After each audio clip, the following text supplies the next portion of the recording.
கர்த்தர் நல்லவர். இன்றைய வேதவசனம் 2 கொரிந்தியர் 10 அதிகாரம் 18 வசனம்.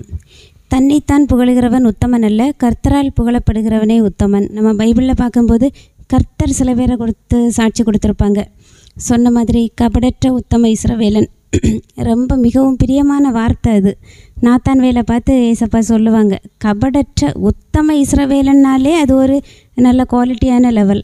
அதுலேயும் கபடற்ற உத்தம இஸ்ரவேலன்னா அந்த இருதயத்தில் கூட கொஞ்சம் கூட கபடே இல்லைன்னு அர்த்தம். அதே மாதிரி தான் நம்மளையும் வாழுதுக்கு கர்த்தர் வாஞ்சிக்கிறாங்க. அதுக்காக தான் நம்மளை அழைத்து கொண்டு வந்திருக்கிறாங்க. அதே மாதிரி பைபிளில் பார்த்தா மோசையை குறித்து சொல்லியிருப்பாங்க, என் வீட்டில் எங்கும் உண்மை உள்ளவன்னு. ஆனால் மோசையை தப்பு செஞ்சுருப்பாங்களான்னா கர்த்தருக்கு விரோதமாக தப்பு செஞ்சுருப்பாங்க. ஆனாலும் அவர்களுடைய இருதயத்தை கர்த்தர் பார்க்குறாருல்ல.